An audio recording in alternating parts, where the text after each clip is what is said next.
Dear Hindu brothers and sisters, today I will be talking about Swami Vivekananda, the fearless and valiant sage who was born on January 12, 1863 as Narendranath Datta and whose 150th birth anniversary is being celebrated all over the world. At that period of time, Hindus had been enslaved and humiliated by Muslims and British rulers for several hundred years. The world had written off Hinduism and Indian civilization as worthless and dead. There was no respect and regard for Hindus and India. India was completely down and out. He came like a colossus. He took upon himself the responsibility to return consciousness to Hindu society and revive their ethical and moral values. He resolved to put Bharat Mata on the pedestal of glory. He determined to spread the true message of Hindu philosophy to the entire world. Swami Vivekananda's teachings are laced and fortified with fearlessness, patriotism, and spirituality. He could never suffer weakness in anyone. He considered fearlessness as one of the essential features of Hindu scriptures. He firmly believed that strength is life and weakness and fear is death. He also knew it very well that genius of Hindu India lies in its Hindu traditions and ethos. According to him, fear is sin, fear is hell, fear is unrighteousness, and fear is wrong way of living. He was an epitome of vigor and vitality. He was a man with unshakable courage and irresistible willpower.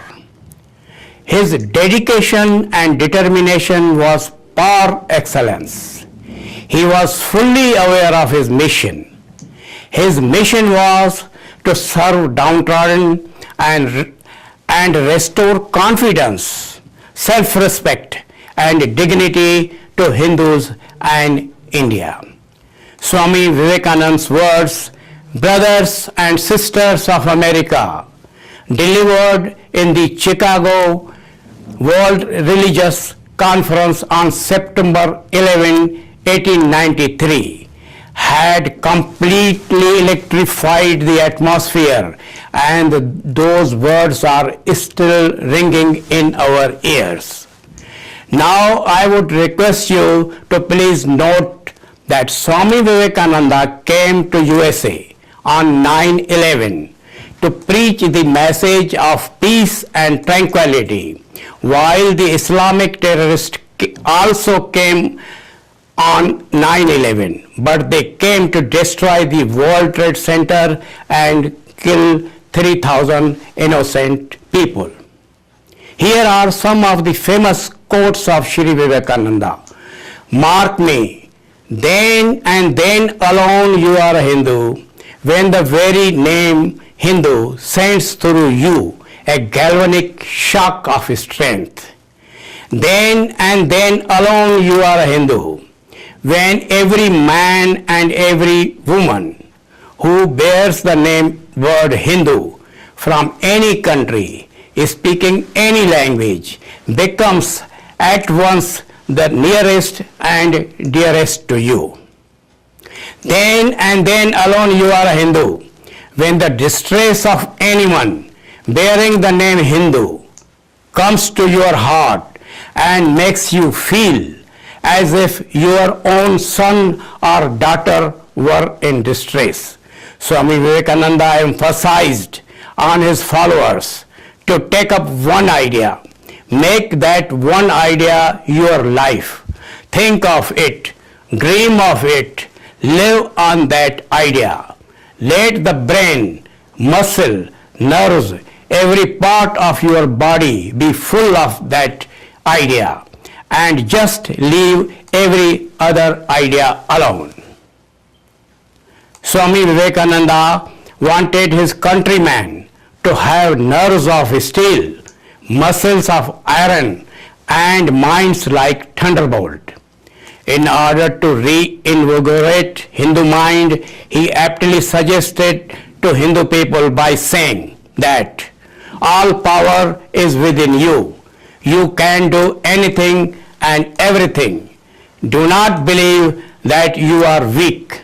Remember that you are all powerful. Remember that you can do anything and everything without even the guidance of anyone.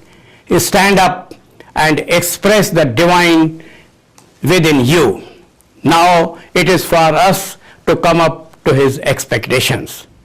Jai Hind.